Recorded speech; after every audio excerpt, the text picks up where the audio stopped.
Good morning, good afternoon, good evening, wherever you're hailing from. Welcome to a special KubeCon EU edition office hours. This office hour, we are going to be talking to our Red Hat certification team all about our certification program here at Red Hat. And I'm very excited to introduce the one and only Randy Russell, everyone. Randy, please introduce yourself to the audience and let them Hi, understand. everyone. I'm Randy Russell, and I'm the director of the certification program at Red Hat. And Henry. Hi, folks. I'm Henry Main, and I manage the team that develops our platform and cloud certification exams, which includes the majority of our exams that cover OpenShift and things Kubernetes related. Awesome. So, this is KubeCon, and there are a lot of certifications people can take for Kubernetes. So, let's tell folks a little bit about Red Hat certifications, if we can. All right. Well, so let me just talk a little bit about our certification program, just very broadly. Basically, the thing that is really different about Red Hat certifications is that all of them are earned by taking hands-on exams. And these are entirely hands-on exams. They aren't mostly multiple choice with maybe one or two hands-on elements. They are start to finish practical exams where you work with a Red Hat technology and you do things with that like you would do on the job. And so these are 3 to 4 hour long exams, and they're pretty rigorous. We're big believers in having people show what they know by doing it rather than answering questions about it. Now, the way we evaluate these is, we basically see if things work. We don't necessarily expect you to do things in a certain way. We're very outcome based, right? Because, first of all, there's usually more than one way to accomplish something with a given technology. The other thing is sometimes there are people who might know some ways to accomplish something that we might not necessarily anticipate. And so we're very outcome based. Did you make this particular feature of, OpenShift and Kubernetes work, or did you not, right? That's how we evaluate. And, we do all this evaluation, in a very automated way, which ensures that we're very consistent in the way that we do it. And, we do these kinds of exams across pretty much the entire product portfolio. Now, it is important to note, as we are still in the COVID-19 era, that we actually have multiple ways for people to consume these exams. The most recent way that we developed, and we developed this last year on a very accelerated timeline. We had planned on doing it, but COVID sort of forced our hand to really put our foot on the accelerator and get it done quickly, is the remote online option. So there is a way to take these exams from your home, somewhere where you're not having to go and have contact with other people. But we also have testing center exams. We've had those for years, as with and with the testing center exams, there are actually a lot of testing centers opening up in a lot of different countries in the world. Obviously, there are some places where they are still under lockdown, and so the remote is a good option there. But the testing center is a great option too if it's open and available in your area, because sometimes your home environment might not be the best place to take an exam, because that's where your spouse is, that's where your dog is. Maybe your desk looks as bad as mine does off camera, okay? Well, so the problem is we're not going to let you take an exam if your desk looks like mine does. And so testing centers can be very helpful to a lot of people in terms of having a much more quiet, orderly environment to take an exam. And then our oldest approach to delivering is in a standard IT, training classroom. And we can do this both in public open enrollment sessions, but we can also do this private at a customer site if they want to bring us in to do a number of people, on site. Not surprisingly, we're not delivering as many of these classroom exams now during COVID, but they are available again in some areas, in some regions that are perhaps not as impacted or are recovering more quickly. But, really, I think most of the interest is in those first two ways, and it gives people, an opportunity to be able to take the exam on, at the time, in place of their choosing. So I'm going to turn it over to Henry now and have him talk a little bit about some of the certifications that we offer that are relevant to Kubernetes or OpenShift, and just to explain to those who might not, be as plugged into the Red Hat world, OpenShift is our branded Kubernetes product. We do have some other things in there that, in addition to Kubernetes, but when you hear OpenShift, translate that to Kubernetes, because that is, the foundation of what OpenShift is about. So, Henry, if you would maybe talk a little bit about these certifications. Sure. So the first exam that I'm actually going to talk about might be a little surprising, but if somebody were to come up to me and say, I'm really interested in starting on an OpenShift certification path, what would be the very first exam that I should take? It's actually not one that on the surface, you would think would have anything to do with OpenShift, which is our Red Hat Certified System Administrator exam. And this is sort of our base exam that covers Linux system administration skills. And, I think it's probably a little trite to say it because it's said so many times, but as they say, Linux is containers. And in order to really do well in the world of containers, I think it helps to have a really good foundation based in Linux. So that would actually, and OpenShift is about containers. So that would be the first exam that I would recommend to just about anybody who wants to get a good solid start in OpenShift certification.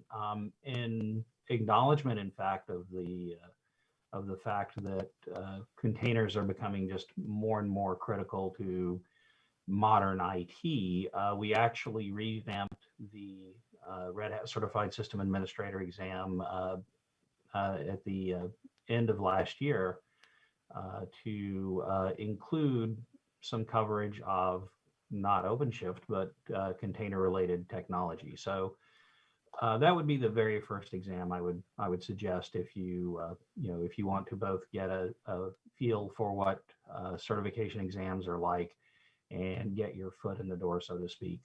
Another entry-level sort of exam on the path to OpenShift certification is we also do have an exam on specifically containers and Kubernetes, the Red Hat Certified Specialist in Containers and Kubernetes.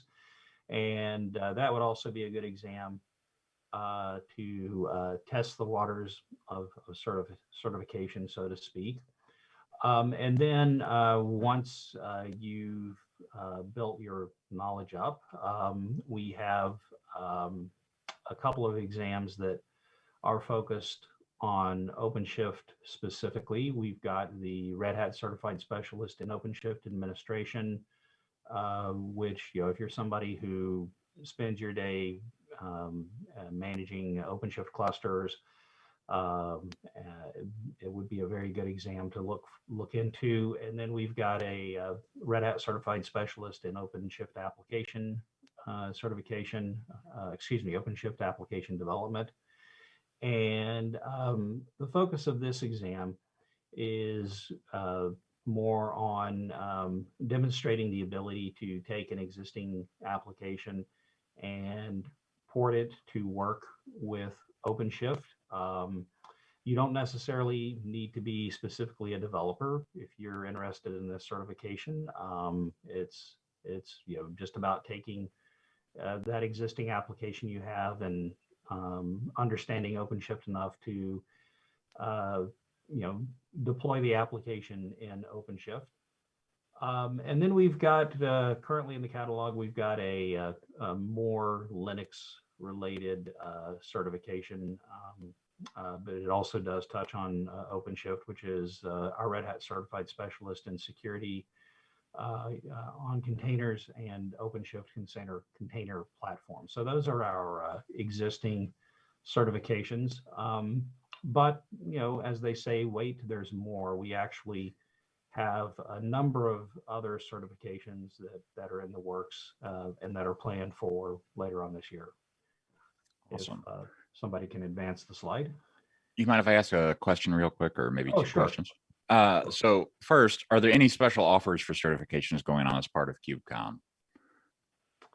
I do not know, but I am not the person to know. Randy?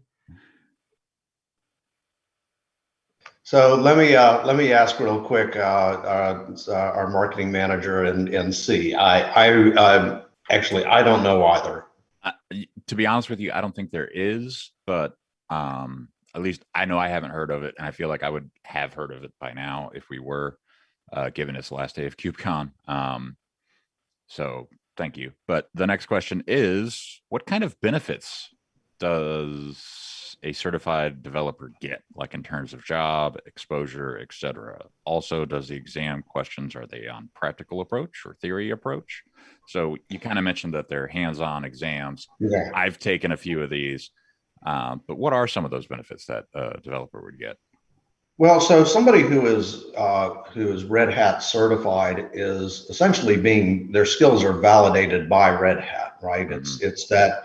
It's not unlike if you are going to have an electrician come to your house. Now, can you get somebody who can do the work and who is not a certified electrician? Sure. Might you be taking some risks having somebody who is, the only thing you know is that they claim that they are an electrician? Well, your house could go up in flames. I'm not sure that it's always quite that dire in terms of getting somebody working with Red Hat technologies who's not certified. There's a lot of very capable people out there.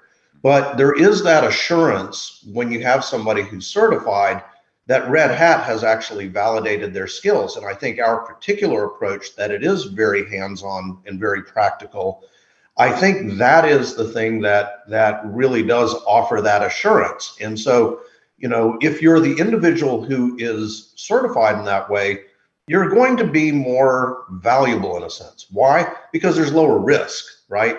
Anytime you are hiring somebody, be it on a contract basis, be it as a full-time employee, there's always that element of risk, right? Is this person going to actually perform?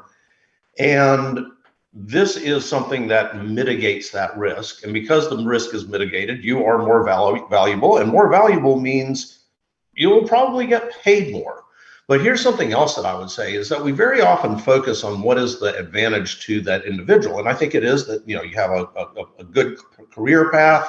You are somebody who people can feel confident is able to do the job.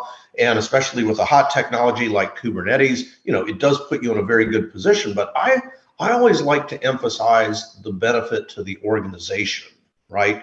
If an organization looks for people who have these certifications, or if they train people up, and we have a great training program, accompanying all the certifications, if they train their existing staff up and use certification as a benchmark to establish that they have actually acquired the skills, we find that organizations derive huge benefits. Earlier this year, we actually commissioned IDC to do a study. This will be coming out very soon, so look for it. We can't release it until it's official and finalized, but there's actually some really eye-popping numbers in there about the benefits that accrue to organizations that actually leverage certification and set that bar and expectation for their team. So yeah, there's benefits to the individual. It does give you that stature. It does make you more valuable, but it really, when you start talking about it at an org level, it starts really, really providing some big benefits to the organization.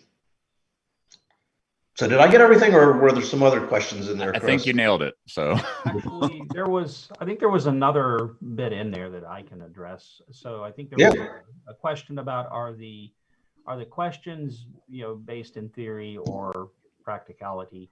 Right. And the answer is they're based in practicality. So when you sit down and take one of our certification exams, you're going to be doing things, or at least this is our goal that we strive for, is you're going to be doing the sorts of things that you would be doing on your job, or the things that you would be expected to do on your job. And when we evaluate your work, we don't look and see, did this person get a specific answer? We look and we see, does this service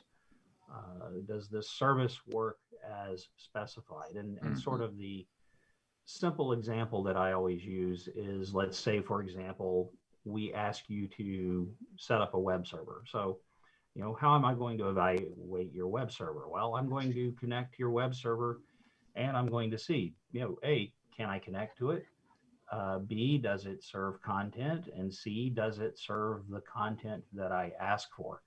I'm not going to look at, how did this person set up the web server?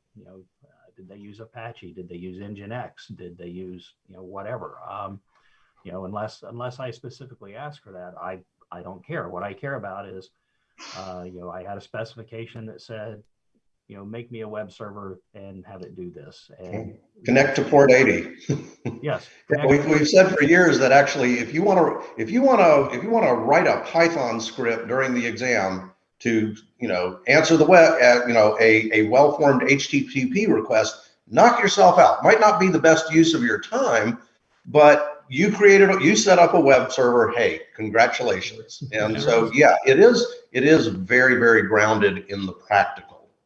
Yes, absolutely. And I know this from taking, the Rhca. I've taken the Ansible exam, right? Like, it's very much outcome driven in the sense of, right, like, use Ansible to establish these things. So they go and look for the presence of these things, and actually use an Ansible playbook to check your output. It's pretty awesome. So actually, if I can not give away too much here, for the Ansible exam, we actually blow away most of your systems, and we use the playbooks that you provide, and we run your playbooks, and then we look for the evidence that your playbooks did what they're supposed to do. So it is very much, as you say, outcome based. We care about the outcome. We don't care how you get there, as long as you do your own work. One question here about ACS, Advanced Cluster Management. Have we been able to incorporate that into any of our exams yet, as well as StackRox? They're asking too. Yeah, so I'm going to let Henry talk about that, but I have flipped over to we're open source, and therefore we're kind of open plan here. So we've got more certifications around Kubernetes coming out this year. Last year, because we had to pivot very hard in our development efforts to make remote exams an option, we have a bit of a backlog of some things to catch up. And there's other things that we simply need to dig into, because our customer base needs these skills out in the field. And so, yeah, these are some of the things that we're looking at. And I think Henry can probably speak a little bit more to some of the specific things that we're going to look at, like ACS and so on. Great. So yes, the ACS, we do have a planned exam. So what I actually have up here on this slide is our roadmap, and we are planning on doing something, both a course and exam, around the Advanced Cluster Manager. I will caution that the dates here, well, they're not even dates; they're quarters, are estimates, and so don't build any solid plans around these just yet. But we are planning on releasing an exam on the Advanced Cluster Management product here, probably in Q4, which would be toward the end of this year. We haven't really sat down and thought much about StackRox, although security in general is something that is at the forefront of our mind for both certification and training. A little closer to now, we are working on an advanced certification for cluster administration. We are currently working on a Red Hat certified specialist in OpenShift automation and integration, which is designed to be a follow-on certification for the OpenShift administration certification I mentioned earlier. And then we are also beginning development on a product related to providing reliable storage for OpenShift clusters. So we're working on a certification for the OpenShift data, something called the OpenShift Data Foundation. And then, as I mentioned, we are going to pivot our attention to the cluster manager.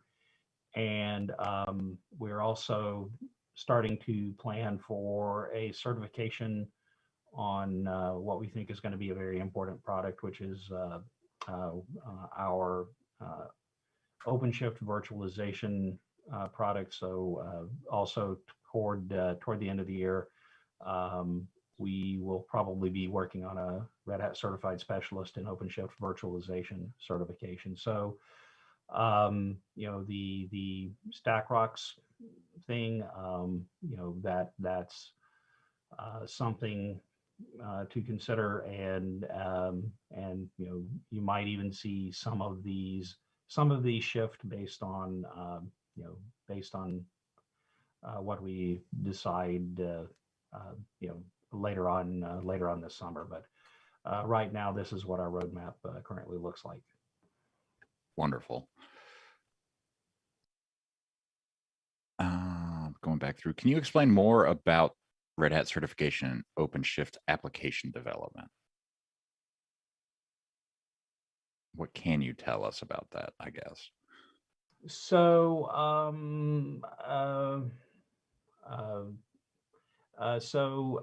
the basis of the exam, as I said, is we sit you down with an OpenShift instance. It's already been configured, and we give you some existing applications, and we say make these work with OpenShift, and it's designed to test specific features and capabilities of OpenShift that have been put there to actually make porting an application and supporting an application in OpenShift easier.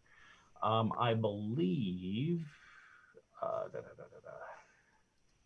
Oh, actually, I believe if whoever is driving the slides can click on, if you go forward, please. Yep. Yeah, if you click on the Red Hat Certified Specialist in OpenShift Application Development, that's actually a link. I don't know. Yeah, let's see. I'm okay. Yeah, that's a link. Well, yeah, it may be a little bit tricky here with the slides, but I got it though.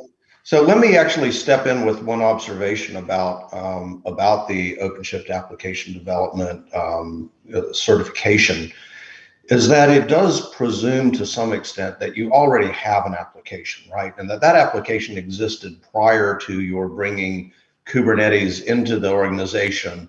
And it's really sort of, how do I take that, I'm not going to say legacy app, but legacy-ish app, and how do you take that existing app and how do you put it into that OpenShift environment?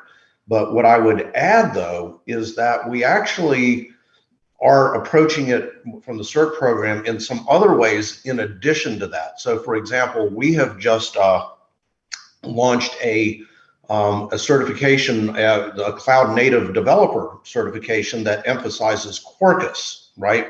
And Quarkus is a Java technology, and that is also cloud native focused. And so, one stream is you've already got stuff. How do you get the stuff that you've already got into the world of Kubernetes? But we're also beginning to develop some other things around, okay, so you're building something from the ground up. How does that look? And that starts to be where you look at things like Quarkus, or you look at things like service mesh, another technology that I think becomes very critical in this kind of environment. And so, there's sort of two paths really that you can take with this. One is, here is the path to containerize the world as it exists today. And then here's how you build your containers world of tomorrow, your Kubernetes world of tomorrow. And that's also some things that we're working on the developer side. So I think it's worth mentioning there because when you think about that application development cert, it has a particular focus, and what you're going to see, over the next year is that we're going to also start working down that other path of the cloud native path, that you're starting with that assumption that this is where you started from. Awesome. So 2 quick questions, and they apologize for being late. Will the security cert EX 425 be updated to OCP 4X soon? I'm assuming so. Well, so to be honest, that particular cert, its roadmap is a little bit up in the air right now, Okay. because I think there are some changes, and there are some things happening that we're figuring out what we're going to do with that cert. So I can't really make a commitment on what we're going to do with that at this time. Fair enough. And then obviously the next question, I think it is a yes, but I'll just double check. Will this upcoming certs count towards Rhca? I'm assuming so. Oh, absolutely. Yeah. Absolutely they will. And look, not to make any promises here, but let's look at this. So right now, we've got these 4 exams in certs right now that are Kubernetes OpenShift focused. Henry just described, I don't know, is it another 6? 5, 6, yeah. 4? 4 or so, 4 or 5. Yeah. If you do the math, you can start to see where somebody could become a Red Hat certified architect solely by focusing on Kubernetes and OpenShift. In fact, they could be a higher level architect because, if you go above and beyond the 5 cert requirement, you can become a level 2, a level 3, and so on. And so you can now, it's going to be a possibility to be an Rhca where it is your exclusive focus. Nice. That's amazing. Yeah, it's very exciting, actually. Yeah. Can we check what the specialist in security containers and OpenShift is? I'm not sure what you're asking there, Waleed. I guess they're asking about what the content is like there. Well, I'm going to defer to Henry on just a kind of a quick overview of the 425. Henry? It's a combination of what are the things that you can do to both lock down and secure your Linux system, irrespective of anything specifically container related, and then also what are some things that you can do to make running containers more secure, and what are some of the security features built into OpenShift. And to the question that somebody raised earlier, which is, are we going to be updating EX 425? And the answer there is we're not quite sure what direction we're going with that particular certification. The exam itself is based on OpenShift 3, so it's a little behind the curve in terms of OpenShift currency. Got it. Okay, cool. Well, Lee, let me know if that doesn't answer your question. Yes, is that what you were looking for, or? Yeah, I think it. Yes, he says thanks. So yeah, there you go. Cool.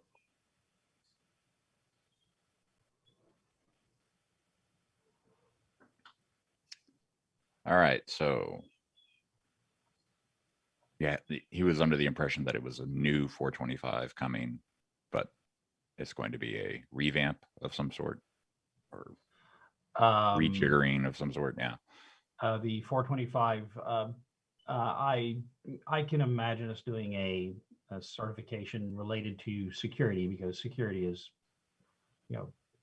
not a small topic. But I don't know if it would be, in the form of an update to 425 or perhaps a new certification altogether. Right. Fair enough.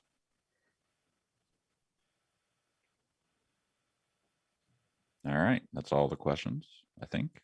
If you've asked one and I haven't asked it on air, please let me know.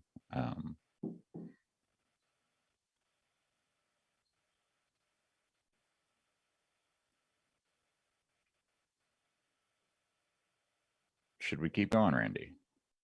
Is there more to go into?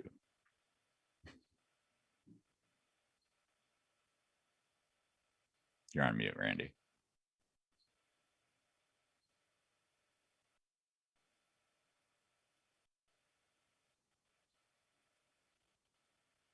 Randy, you're on mute.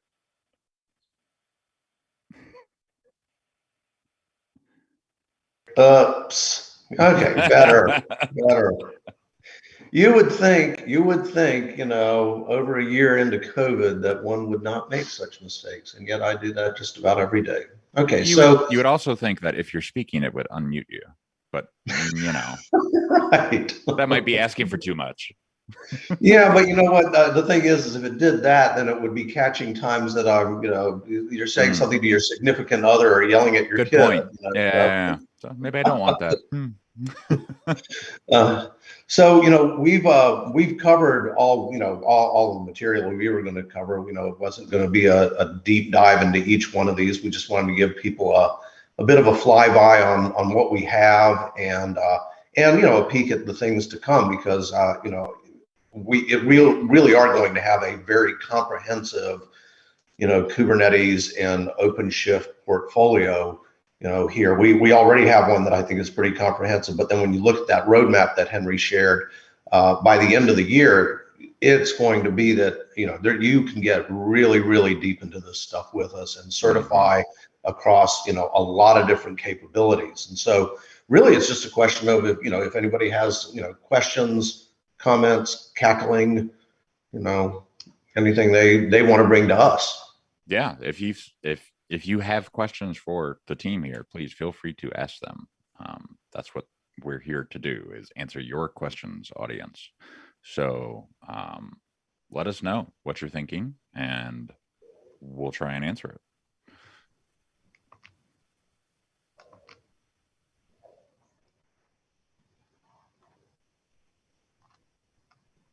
Otherwise, let me ask this question.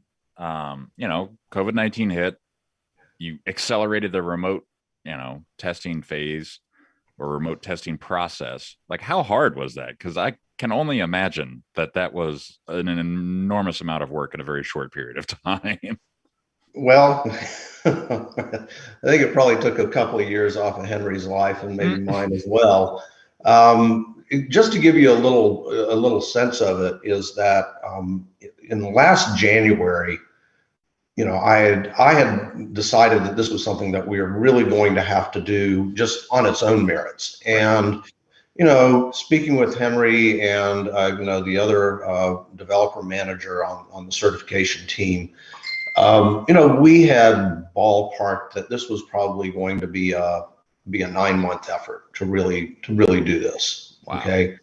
And so then, come the middle of March was when, things hit a fever pitch and Red Hat basically locked down all of its offices and the world locked down, and our exam deliveries sort of stopped basically because nobody's going to be going in the classroom, and all the testing centers were closed. And so it became much more immediate and necessary and urgent. And in 9 months was not really the answer anybody wanted to hear.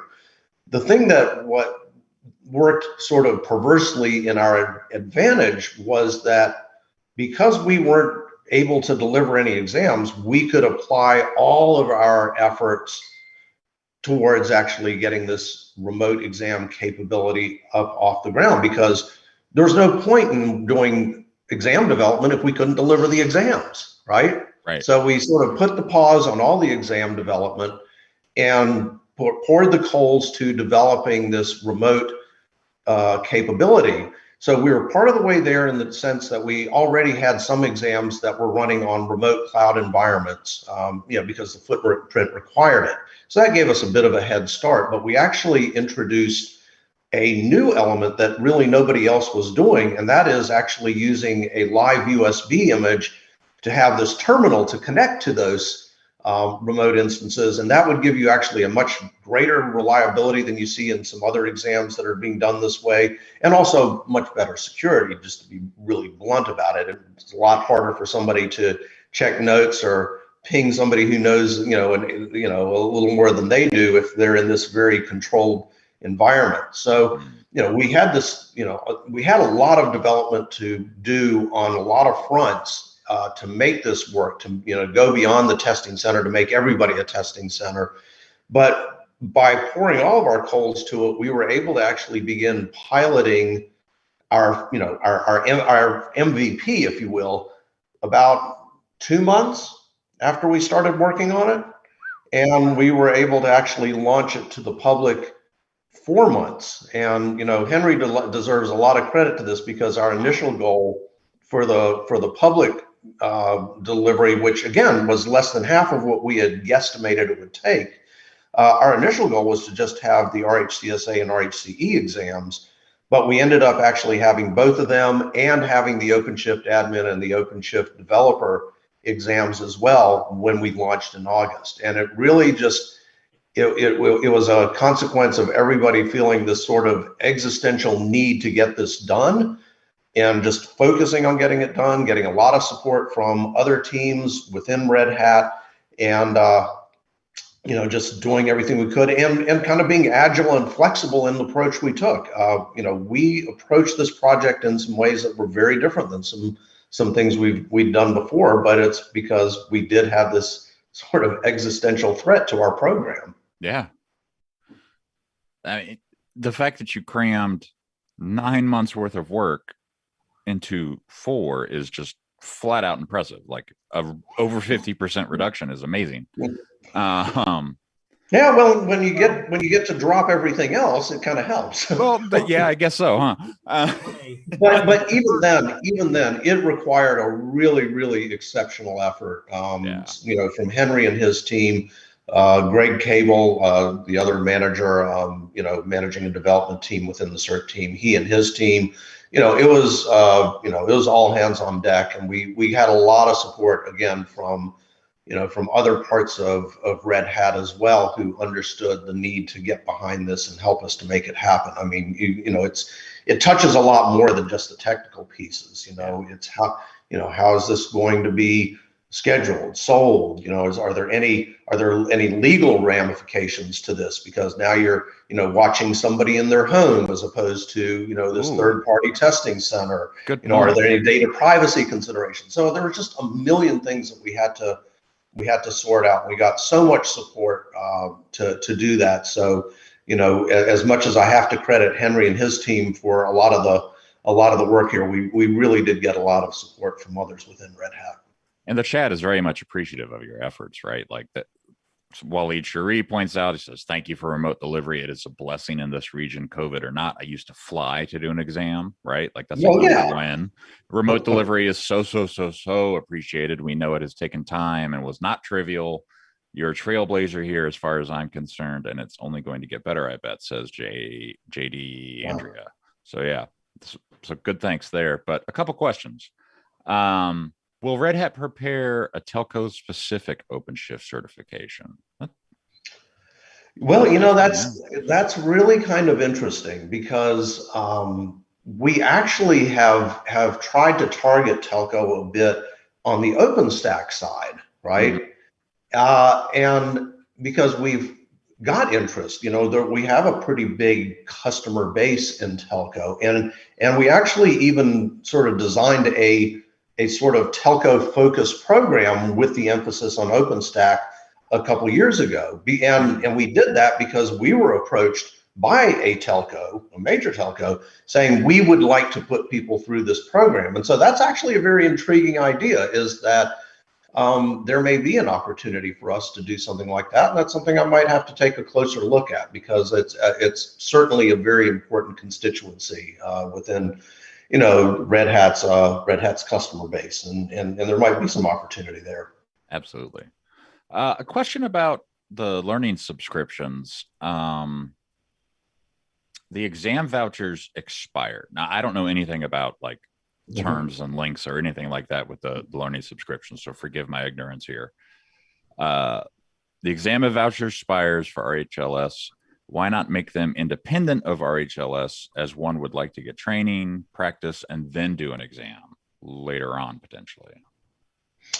Okay, well, so let me try to see if I can answer the question. So Red Hat Learning Subscription is a 1-year subscription that provides access to all of our self-paced content, be it just sort of standard self-paced or video self-paced. It also provides access to other things like instructor office hours, Ask the Expert, recorded sessions. There's a lot of content. And then if you get what's called Red Hat Learning Subscription Standard Edition, you also get 5 first attempts at exams and 2 retakes, okay, of so one of those exams that you maybe didn't have so much luck with. So here's the thing: is that if it is a subscription, it's something that it's understood to be available to you for a year, and the exams that are provided within it are expected in normal circumstances to be consumed within that time period. Here's the thing, though, is once again, the thing that's hanging over everybody's head for the last year is COVID. And so what we have done is we have extended multiple times since last year the eligibility records for taking those exams. If somebody is in their Red Hat Learning Subscription is signed up for an exam, we have extended when they can take it beyond the end of their subscription. The subscription itself, for a lot of reasons, is something we can't extend in that way, but we are trying to at least meet people's needs by extending their exams, and it is extending it independently of the subscription itself. Again, the mechanics from financials and legal and all that become really complicated, and that's why we can't do the subscription itself. But at least we can do the exams, and we have been doing that, and we've done that as recently as end of March, extending everybody who was expiring in April and May by 90 days. Wow, thank you for doing that. Is there a built-in extension now, just out of curiosity? Yeah, so the way it works, just to kind of get into the weeds a bit with it, is that if you have a Red Hat Learning Subscription and you register for an exam, see, that's the key, is you got to register for it. If you don't register for something, there's nothing to extend, right? But if you register for that exam within the Red Hat Learning Subscription, basically we have a job that runs every week, and it looks and it says, oh, is this an exam that is owned by somebody whose subscription is expiring in, let's say, April or May? It's going to automatically set the end date, for must take by date by 90 days. And so, if as long as you register for the exam and you do it before your subscription expires, it should get extended. And if you do that and it doesn't get extended, then contact the Red Hat Learning Subscription team and just bring that forward. And that every once in a while, things happen, and we might have a miss, but that is the intent, is to really extend that so that people have the opportunity to take these exams, even though their subscription may have ended. Well, I can't thank you enough for doing that, because I know that's going to help a lot of people in the long run, right? Yeah. Well, honestly, I keep hoping for when we can stop extending, to be honest, because that's going to be a sign that things are kind of back to normal, right? Yeah. But the fact is, right now, the things are still not very normal in a whole lot of places, and so we're going to continue looking on a periodic basis about whether we need to extend. Sometimes it might be that we might extend in certain places over others. For example, right now the news out of India is very alarming, and taking an exam somewhere outside of your house might not be an option, and it might be that taking it inside your house isn't an option. So we have to take these kinds of things into account. And we want to err on the side of the customer at the end of the day. Right. Makes total sense to me, right? Like we are a customer-centric organization. Waleed also mentions, lab hours for RHLS. Is there any way to like independently buy lab hours?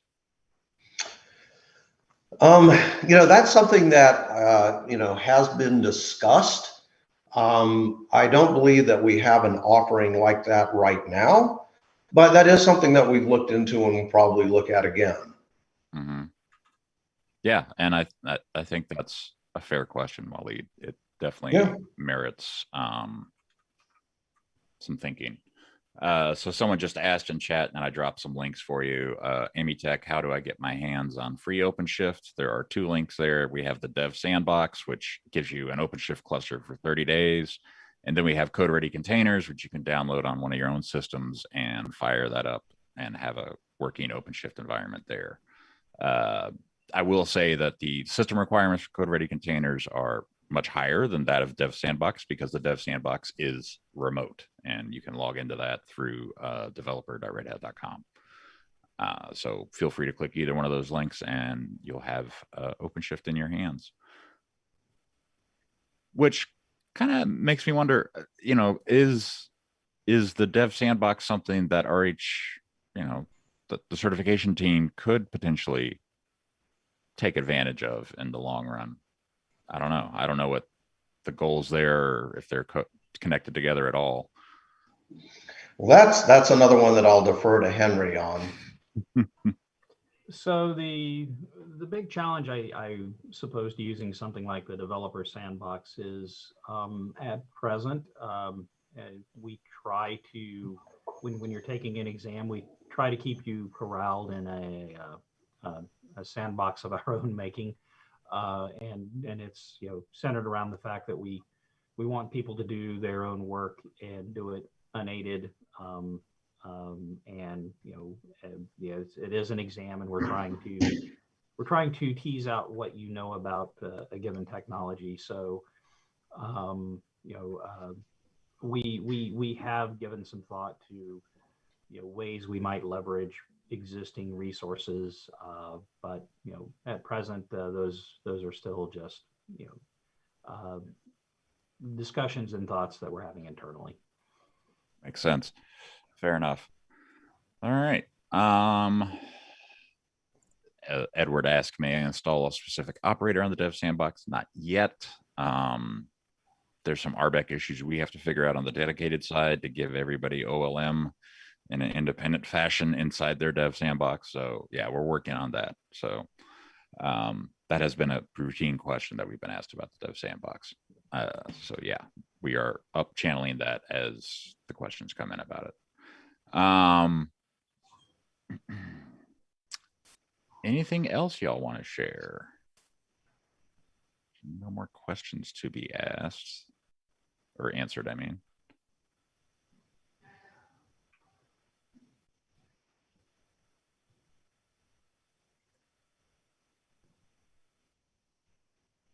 No?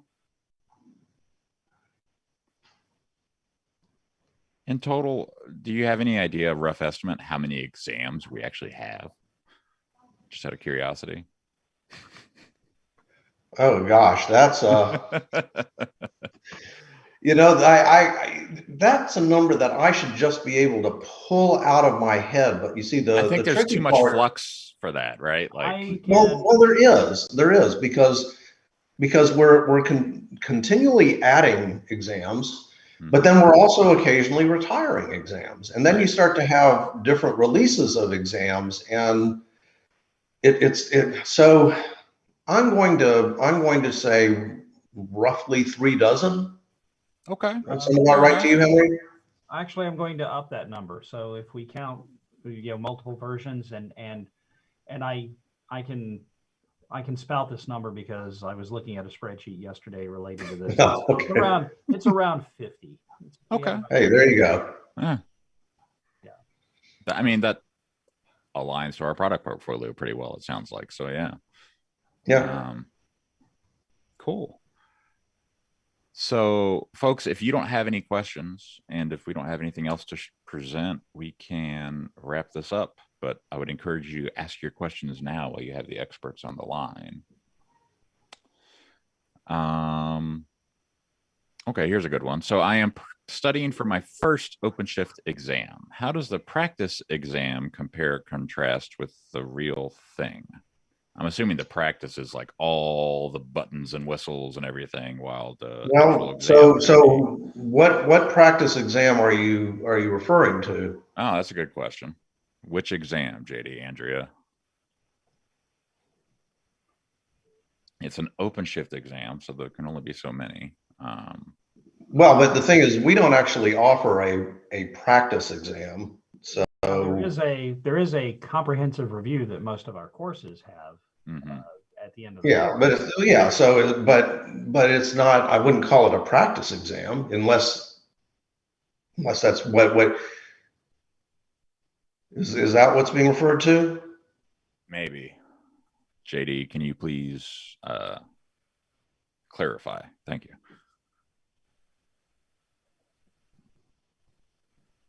There's like DO 280.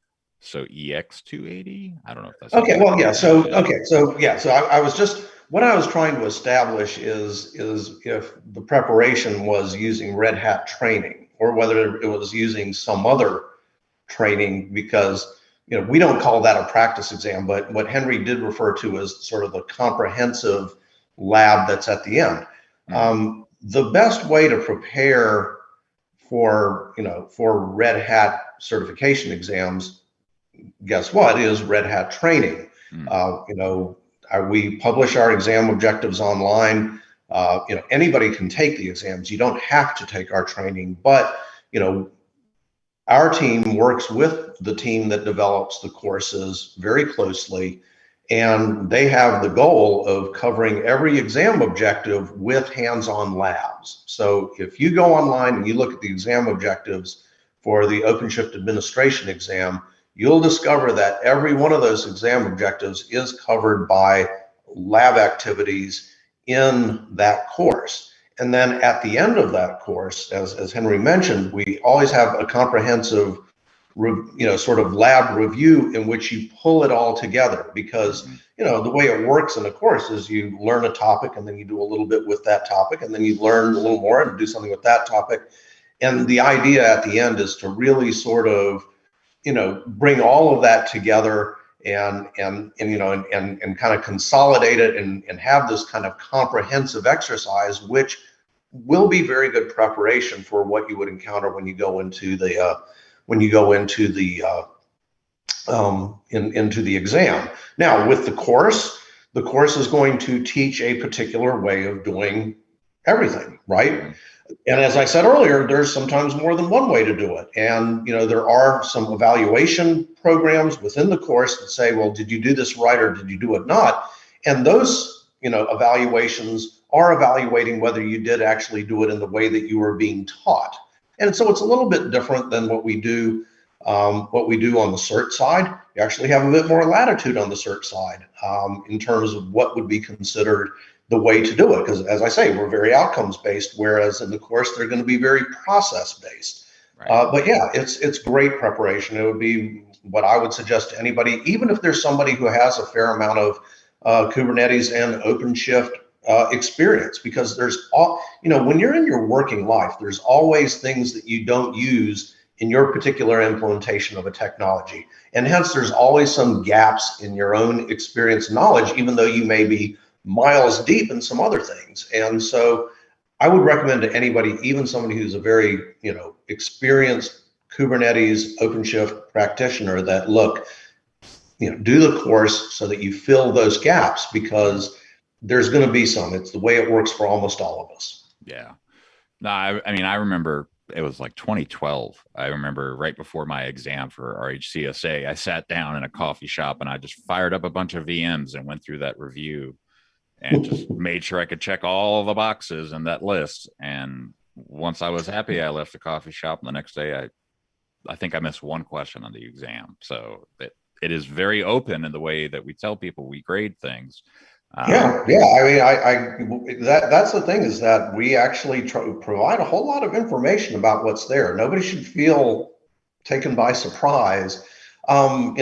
Occasionally people do, but what it really means is that maybe they didn't dig in quite as deeply as he did that day in the coffee shop, and they didn't evaluate their readiness honestly. And that's a difficult thing to do sometimes, is to be able to say, okay, do I really know how to do this? And I would say the key is, talking about, how to use the training to its utmost, is when you are getting to the end of that course, see if you can do these lab activities without checking the solution, without referring to the guidance that's provided about step 1, do this, step 2, do this. Recreate it out of your own head, because you're not going to have that course book there telling you how to do it. Our objective is to see that you can create it out of your head independently. That doesn't mean that the documentation that comes with the product isn't going to be available, because that makes sense that you should have that available, and know what know where to find things in the docs. Sometimes is a really important thing to prepare for as well. But being able to do those activities in the lab unassisted, without referring to notes, that's one of the best things you can do. Exactly. Yeah, I was going to say, if you are doing that comprehensive review and you find yourself thumbing back through the course book, back to the specific unit where you're trying to remember how to do that thing, you probably need to study up a little bit more on those topics. Absolutely. Yeah.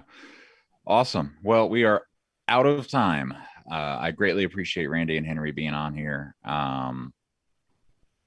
Regarding one last question, regarding DO 280, is it done in a virtual environment? Pretty much everything is now, right? Yeah. All of our exams are done in a virtual environment, but from the perspective of the exam candidate, you don't really notice that. Yeah, it's all done using VMs. Yeah, awesome. Well, thank you everybody for the questions. If you have not filled out the form to get your free OpenShift t-shirt, I will drop the link again. And thank you, Randy. Thank you, Henry, for coming on. I greatly appreciate your time today. And thank you, Chris. I want a shirt. You want a shirt? We'll fill out the link. I can send it to you. Here you go. But that's all for now. Up next, we have the Conveyor team coming on to talk about all the hard work they've been doing. So please stick around. I'm going to be flipping the bits on the back end here, and we'll be getting started with that. So thank you again to everybody that attended. Thanks, Chris. Have a great day. Thank you. Take it easy, everybody.